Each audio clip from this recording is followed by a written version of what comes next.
안녕하세요. Riding on the Korean wave. Welcome to Tuesday's edition of The Culture Wave. I'm Kwon So-ah in Seoul. Explore with us Korea's culture from all aspects and stay up to date with K-entertainment, K-trends, K-people, K-everything. And today we're joined by my co-host Walter Lee in the studio. Hello, Walter. Hello, Soa, and hello to our viewers at home. I'm Walter Lee, here to co-host alongside Soa. And of course, I have the latest in K-Enter news just for you.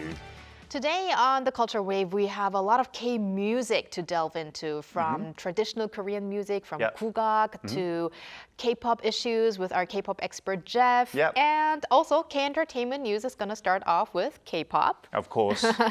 All right, Walter, so start us off. What's the latest with K-pop Demon Hunters? Yes, again, K-pop Demon Hunters, but of course, it's always good news. Billboard reported on Monday local time that Golden from Netflix's K-pop Demon Hunters has topped the US Billboard Hot 100 singles chart for the sixth time. Yesterday, I talked about the albums, but this time it's the singles. Since first entering the chart in July, Golden has spent 13 consecutive weeks on the Hot 100 and at one point held the #1 spot for 5 straight weeks. Now, according to Billboard, this achievement makes Golden the longest running #1 song by animated characters in the chart's history. Now, this week, K-pop Demon Hunters also landed 3 other tracks in the top 10, which include Soda Pop at #5, Your Idol at #6, and How It's Done at #10, bringing the film's total to 4 songs in the top 10. Incredible. Yes. And now, Walter, let's move on to our rookie boy group, Yes. Kickflip. Kickflip indeed. So Kickflip, JYP's group Kickflip, held a showcase in Seoul on Monday to introduce their 3rd mini album called My First Flip. Now, the album captures the cheerful and lighthearted emotions of first love, I should say, along with its clumsy and awkward moments. I'm sure we've all been there. It includes 7 tracks, including the title song, My First Love Song, along with Band-Aid and also Crush. Now, since debuting under JYP Entertainment in January, Kickflip have been hard at work, releasing mini albums both in May and September. This latest release holds special significance for the group as all members contributed to writing and composing every track. They have also built valuable stage experience by performing at major music festivals. This is their first year, remember, including Lollapalooza Chicago in the US and also Japan's renowned Summer Sonic Festival. Now, Kickflip pledged to keep presenting performances that highlight their distinct style, so they're doing very, very well in their first debut year. Right. I mean, hearing from these achievements, it doesn't really seem that they've been just around for 8 months, was it? Yeah, or it feels 9 like months? forever already.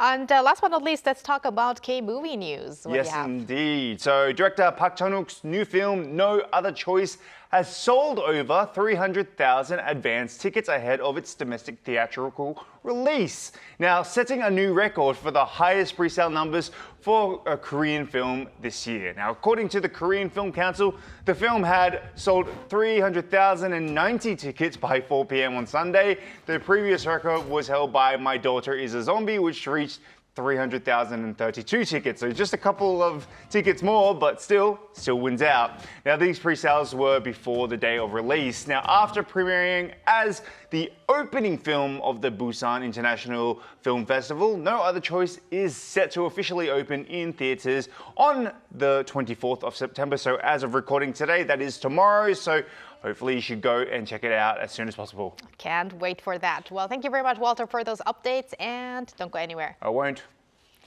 And now we move over to our AI anchor, Ari, for more culture-related news. Ari? Hello and welcome to your AI guide to the latest cultural updates from Korea. Here's our top story. Jeonju City, in Jeollabuk-do Province, has been officially selected to host the 2027 United Cities and Local Government Culture Summit.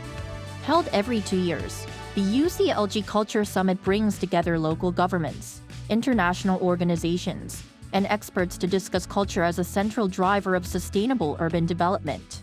This marks the first time in a decade that the event will be held in Korea, following Jeju in 2017. More than 1,500 delegates from over 100 cities worldwide are expected to gather in Jeonju for the event, and city officials plan to seize the opportunity to position Jeonju as a key hub for international cultural diplomacy. 11-year-old Korean violinist Yeona Kim has won first prize at Concertino Praga, the Antonin Dvořák International Radio Competition for young musicians. At the finals held on September 13th in Prague, Kim captivated the jury and audience with her performance of Tchaikovsky's Violin Concerto, becoming the competition's youngest ever laureate. Her victory comes with a €5,000 scholarship and the opportunity to record a professional radio performance with Czech Radio. Gyeongbokgung Palace will host night tour programs starting October 15th, offering visitors a chance to enjoy Korea's autumn charms with timeless traditions. The program features a modern reinterpretation of royal cuisine once enjoyed by Joseon kings and queens, along with guided palace tours and traditional performances. This year's Starlight Tour at Gyeongbokgung will run daily, except Mondays and Tuesdays, until November 2nd. That's all from me. Stay tuned to the Culture Wave.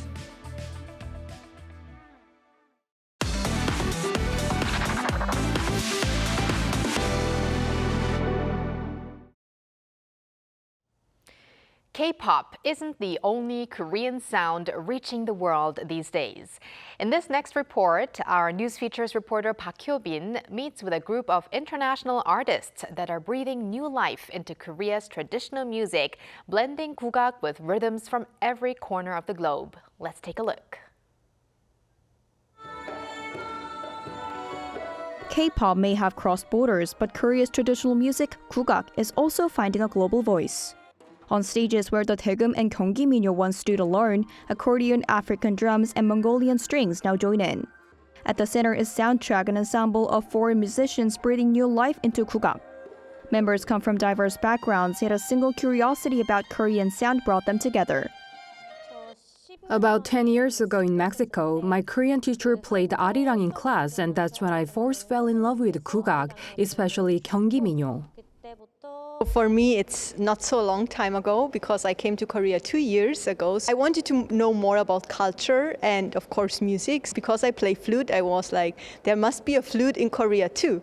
And then I started slowly getting to know through Daegum. After a rigorous audition last April, the group trained for 5 months under master musicians. Their debut came in August on an international stage in Uzbekistan. Soon after, they were invited to the Yeongdong World Traditional Music and Arts Expo in South Korea. For them, kugak is more than performance. It's both an art and a responsibility tied to Korea's cultural roots. We got chosen out of like how many people, right? So of course excitement was there, but at the same time the sense of like pretty high responsibility. We are playing Korean traditional music, which is I think a very special music. Rather than simply recreating tradition, they blended kugak with instruments and techniques from their own cultures, creating original arrangements. As one member put it, no matter where an instrument comes from, its purpose is the same: to move people's hearts. In every country, instruments are the same. They come from the human heart. Wherever you go, traditional instruments carry people's stories. For these foreign musicians, kugak's power lies not only in its melodies but in its emotions, particularly the concept of han, which means a deep lingering sorrow and resilience that's at the heart of Korean culture. For me, it's the emotion, the feeling that is coming with kugak. And for us as foreigners, it's of course difficult to say that we understand kugak and the feeling han itself. But I feel trying to understand or getting close to it. I never felt that in my life before when I played the European 전통 음악. Beyond their music, Soundtrack has a clear mission: to introduce Korean traditional music to a wider global audience and break down the barriers that often confine cultural heritage. I want to put the boundaries down that all the other foreigners are afraid to touch kugak, like you said. I want to be maybe it's a big word, but kind of an ambassador to show that it's possible. So music is for the world, so I want to show that to everyone. With every note, Soundtrack turns kugak into a language beyond borders, a living dialogue where tradition meets the world. Park Hyo-bin, Arirang News.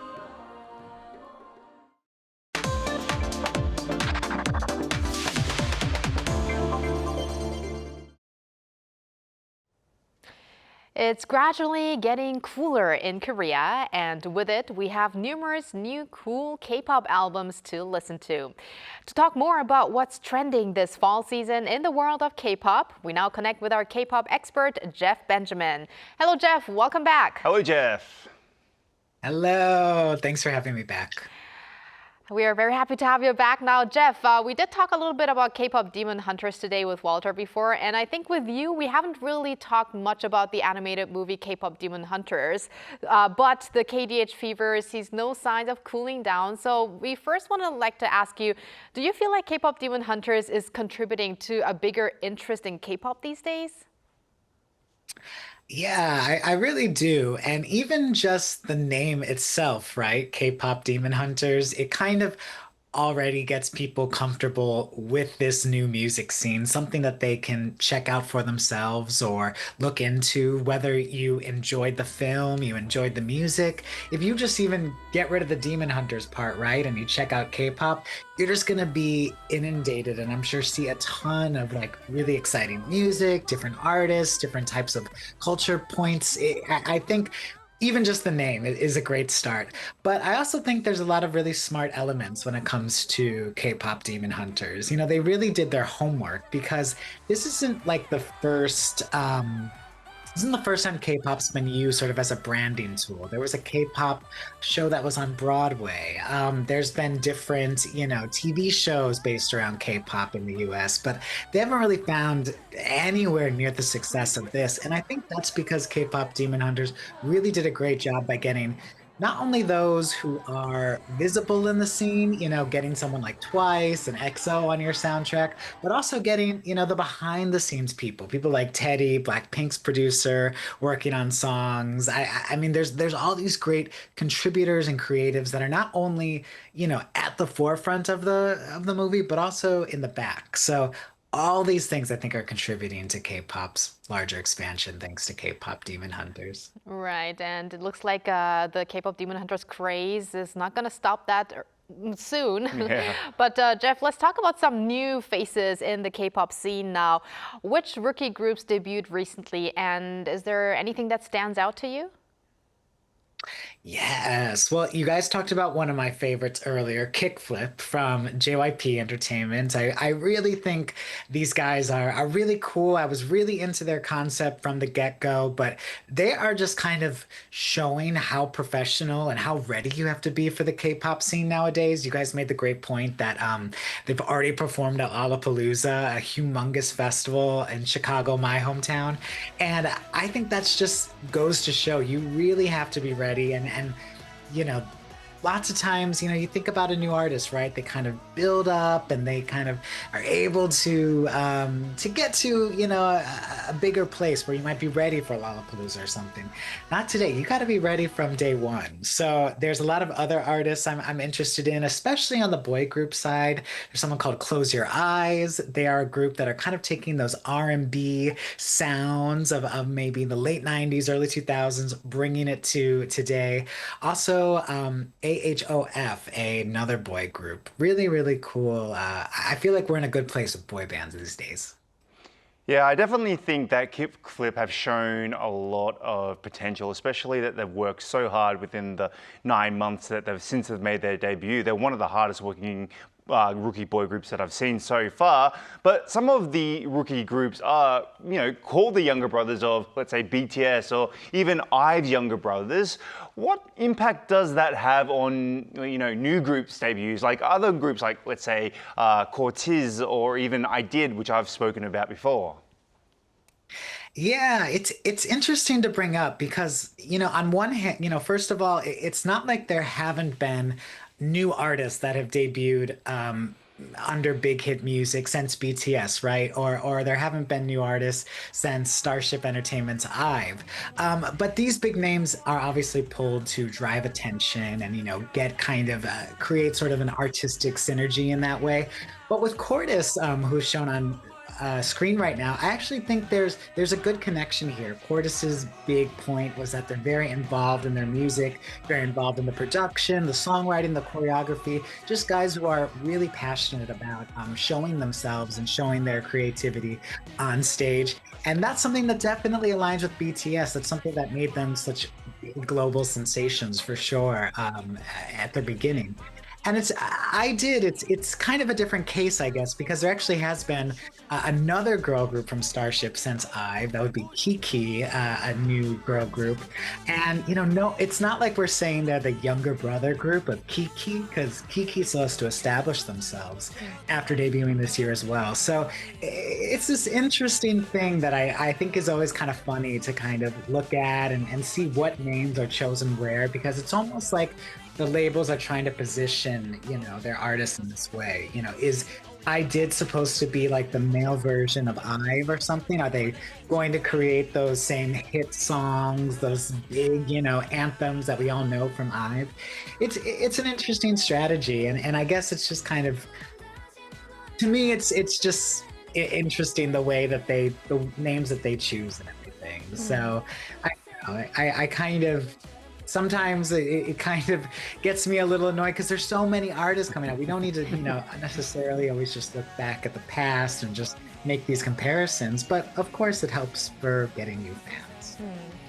I think it definitely puts a little bit of attention on the labels themselves, because if you're not really deep into K-pop, if you're not a K-pop expert, you just like the group itself or the music itself, but not really think about, okay, who's the agency behind it. But if if you have those headlines, okay, the sister group of who and who, then you kind of have that image, oh, I guess they are a JYP band or they are a YG band. So Jeff, now let's talk about not rookies, but some veterans here. So a number of groups that released new albums this year are celebrating their 10th anniversary since their debut, like Day6, Twice, and Monsta X. So how would you assess their 10 years in the K-pop scene? Yeah, it's funny. Back in 2015, I actually did a piece just about how 2015 was going to go down in history as just really the most impressive and the most exciting year for new artists in K-pop, and I think it's held up. Not only the great groups that you mentioned, also 17, Oh My Girl, G-Friend, Icon, and Flying Up Tension. It was a really good year across the board with a lot of these groups, and I love that not only are they still kicking, they're celebrating these 10-year anniversaries, but in a lot of cases, a lot of them are hitting new milestones as artists. So it's really kind of exciting to see that, K-pop, it for a long time, it was really known as an industry that churned out artists very quickly. And lots of artists, maybe if they were lucky, could last 5 or 7 years. Now we're hitting 10 years, and a lot of artists are doing really great. Twice has, I think, 2 songs on the Hot 100 this week. It's really, really kind of I think an exciting moment for K-pop, but also I think for the larger music industry in Korea, right? It's showing that these artists, don't need to just depend on 5 years, 7 years and think about their next move. They can really have a healthy career and hopefully keep going and keep doing the things that they love to do. Right. And in the case of Day6, for instance, some are actually doing even better 10 years after their debut, because sometimes those hits just, get bigger and bigger after all those years. We talked about that reverse trend recently. Yeah, we did, didn't we? And you did mention 17 before, and 17 I've been talking about them this whole year, and the fact that they've, like you said, they've been always in the news as well, and they are achieving milestones after milestones, and they've got a new milestone with a subunit that they've just recently made with S-Coups and Mingyu. Now, they're expected to drop a mini album as early as next week. I've actually listened, they just brought out a clip recently, I think it was only just less than 24 hours ago, of some of the tracks that they've got, and it's some bangers on that. What do you, like, these sort of subunits are becoming more and more common amongst a lot of the boy groups especially. We've seen a lot of girl groups do subunits. What do you expect from this new duo, do you think? Yeah, I mean, subunits are definitely something, that's part of almost like the K-pop DNA, right? And what's really great, I think this one in particular with S. Coups and Mingyu, it looks really cool. Of course, both of these guys are part of 17th hip hop unit, right? So on one hand, I'm expecting something kind of really trendy, trendy hip hop styles based on today's trends. We look at this trailer that looks so fun. They filmed it in Los Angeles, I believe, or California. But also, on the other hand, many times a subunit can actually be a place to, experiment and try something new. So, who knows? Maybe S. Coups and Mingyu will flip it up on us, and we'll have something kind of unexpected from them, or something really fresh and exciting from them. I think what's been really great, especially from the 17 units, is that they kind of keep us guessing many times. We never really know what to expect, or sometimes the single will be very different from the other tracks on the album. So 17 in particular, and I loved the Woozi and Hoshi unit that came out this earlier this year, and that one was really unexpected too. Lots of unexpected vibes. But I'm gonna give you guys a little prediction. Next time we check in, we'll see how we did. But I have a feeling that that Mingyu and S. Coups album is going to chart on the Billboard 200 when it's released, and they'll be the first 17 unit to chart in the US. So that's my prediction, and I think it's going to possibly be the highest charting subunit ever. So that's what that's my big prediction for this. Okay. Inside news. I kind of got some goosebumps right now. Yes. But Walter, do you actually have maybe a favorite subunit? For me, I've got a favorite female subunit, which is Misamo. So Mina, Sana, and also Momo from Twice. I love them a lot. How about you, Soa? Actually, similar with me. It's a girl group, and it's Tetiso. Oh, Sonia Taeyeon, Tiffany, and Soyeon. Yes. So it's like Going old school. Twice versus Girls' Generation. All right, Jeff, now let's move on and talk about some new solo albums now by members of K-pop groups. So please tell us about them and what kind of new music styles can we expect? Yeah, I mean, there's been so many that have even just dropped this past month even. Quickly to list a couple: Red Velvet's Wendy, Twice's Chaeyoung, 2PM's Jungkook and Jang Wooyoung, EXO's Suho, NCT's Haechan.